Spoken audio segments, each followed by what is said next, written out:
Hello， 大家好，今天我想跟你们分享一下我是怎么学中文学到这么流利的程度呢？我学中文学了2年了，学到 HSK 4级了。好的，那我们开始喽。So the first thing I did was learn Chinese tones, and this is very important because this is like the foundation of learning Mandarin. If you don't learn tones, you won't really know how to speak Mandarin. Like, people won't really understand you. So in the Chinese language, there's 4 tones, and then the 5th one is like a neutral tone. So basically 5, but usually it's 4 tones. So you can literally search on any resource like YouTube or TikTok.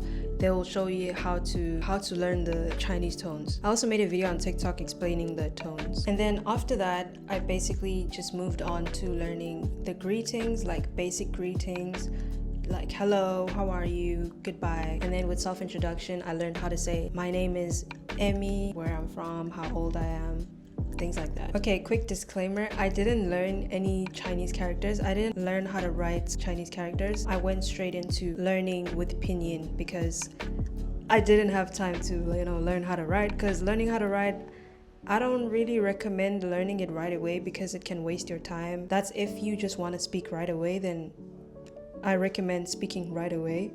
Like, don't learn the writing, because the writing can take months to years to like master it. So yeah, and also I'm still not that good at writing Chinese characters. I barely write it. I usually just type. Honestly, like, I've learned it before. I tried learning it by myself before, but it's so difficult, so I just kind of put it aside. I'm gonna learn it again maybe later on when I feel like I need to. So an app I highly recommend you guys use when you're still starting to learn Mandarin.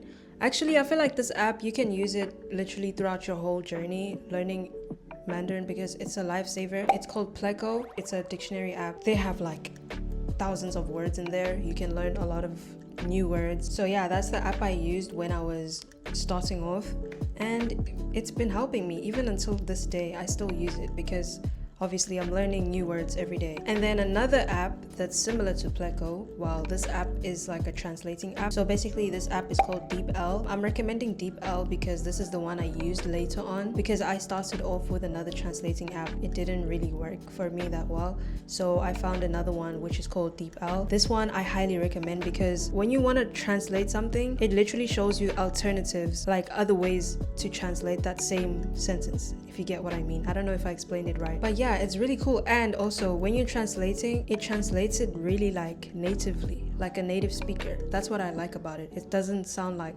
a robot. So if you want to say something, like, most likely they will have another way to say that same thing. They will have an alternative to that same sentence, which I like. Nothing I like more than a translating app that has alternative. Like, usually translating apps will just have one example sentence. So yeah, I highly recommend DeepL. So another app I use to learn Chinese is called FluentU, and honestly it's one of my favorite ways to learn Chinese. It's really helpful because I can use it with any Netflix or YouTube video that has subtitles. So if I'm watching a Chinese drama or even just a random YouTube video, I can click on the words and it breaks them down for me.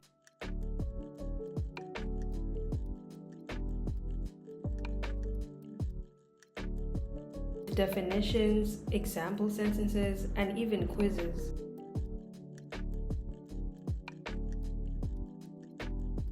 Like, it doesn't just show you what a word means, it teaches you how it's actually used in real life situations. And if you're like me and forget words fast, FluentU has quizzes and flashcards so that you actually remember the words that you've learned. And also, FluentU has 10 languages, not only Mandarin, by the way. So if you like other languages like Korean, Spanish, or even French, then this app is perfect for you. And there's also a huge discount included, so if you're interested, the link will be in my description down below. So yeah, let's get back into the video. Okay, now I'm gonna share one of my favorite Chinese YouTubers, vlogger specifically. But yeah, one of my favorite Chinese vloggers is KellyYang. Her name is the KellyYang, so I'm gonna put it up here so you guys can search her up. Her videos are so helpful. I like her personality. She's very chilled. Her vlogs are very chilled. Most of her titles are in Chinese, so that can also help you with reading. But if you can't read anything in Chinese yet, then you can just press any video that seems appealing to you, then you can just watch it. But also another thing, the titles are like in traditional Chinese characters, so it might be a little bit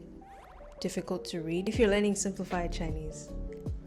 Anyways, yeah. But yeah, she's the only YouTuber I know that does cool vlogs. I don't really know another YouTuber, but if you guys know any YouTubers, please let me know down in the comments below, because I want to start watching vloggers again, because I don't watch vloggers that often anymore. Another YouTuber I want to recommend is Chai Native.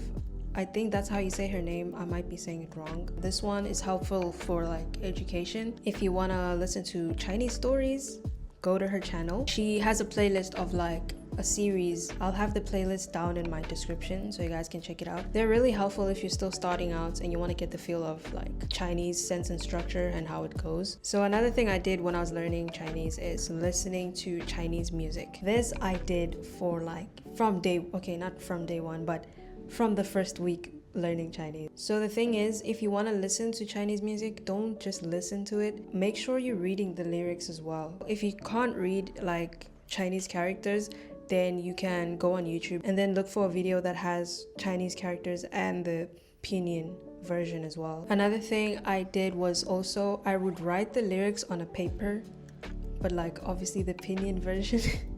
I would write the lyrics and then I would just sing it to myself. The Chinese music I listen to is usually like the old ones, like old music. I listen to Wang Fei, Sandy Lam, and Karen Mok. I definitely recommend you guys check them out if you like listening to old like soul R&B kind of music, or like ballad music. I think it's also ballad music. And then I recommend JJ Lin and Jay Cho. Yeah, I mean, every Chinese person knows them, so I feel like if you get to listen to their music and you tell like a Chinese person, they will be like, wow, you know JJ Lin, or you know Jay Cho, what the hell, you know. So I think you guys should definitely check them out. They have good music, oh my god. So another thing I did, I was like, you know what, I want to talk to native speakers now. I'm tired of learning by myself and not practicing in real life. So I found these two apps. It's language exchanging apps called HelloTalk. One is called HelloTalk, the other one is called Tandem. So with these apps you can practice with native speakers and you can learn how to type, because obviously you guys are going to be chatting. There's also phone calling option,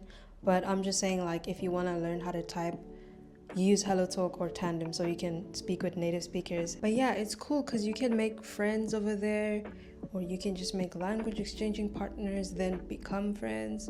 So I really like this app because I did make a few friends from this app before, and I'm still friends with them even until today. And then as for Tandem, I feel like Tandem is more like on the serious side. Most people on Tandem are very serious when it comes to learning languages. They don't play like around, because with HelloTalk it's kind of like it's a mixture of creeps and then a mixture of normal people. But yeah, both apps are good, both apps are helpful. You just gotta be careful and have fun. Okay, another thing I still do till this day is listening to podcasts. Listening to podcasts is really fun in my opinion, because like you're just listening to how the language sounds and you're getting used to it, getting used to the, you know, the intonation and stuff like that. So I feel like, in my opinion, that's like my favorite part of learning or like getting into a language, is listening to how it sounds and getting to know the patterns, you know. You don't have to worry if you don't understand anything, because it's only normal to not understand something when you're still starting off, right? I would usually put it on every time I wash the dishes, or while I'm like, you know, just doing anything. I feel like it's really, really helpful, because when I was listening to those podcasts, I would learn like a few things every day, you know. I would notice, okay, he likes using this word, or she likes saying this. Why is she using this word in this context? Okay, I will use it this way in the future, you know. So it always helps you. It teaches you lessons. It helps you know what words to use, what words are suitable for each situation. I will have a few of the podcasts down in my description. I think I'll have like 2 linked down below. The first one is going to be like standard Mandarin, and then the other one is going to be a Taiwanese podcast. That's if you like listening to a Taiwanese accent. So yeah, if you just like listening to the Taiwanese accent, then you can listen to this podcast. You might even develop a Taiwanese accent, who knows. So that's basically what I did in these past 2 years. learning Mandarin, and that has pretty much been my journey so far. But mainly, my point is mainly I did a lot of immersion. I listened to a lot of podcasts, a lot of music, watched a lot of videos. That really helps you get very, very far in language learning, I promise you. Obviously, I did learn grammar and I learned like basic phrases. Chinese grammar isn't as hard as you think. I promise you, if you just start learning it, you will start to understand the patterns and the rules within like a week. Or like, it depends what kind of learner you are, but I promise you, it's not as hard as you think. So yeah, thank you so much guys for watching this video. And if you guys enjoyed this video, if you stuck until the end, please give this video a like and subscribe, and also turn on the post notification bell so you know every time I post a new video. If we reach like 500 likes, I will make another video similar to this one. Maybe I'll make one on how I learned Korean, because I am currently learning it, so I can give you guys a few tips on how to learn that as well. Thank you guys for watching. 再见，拜拜。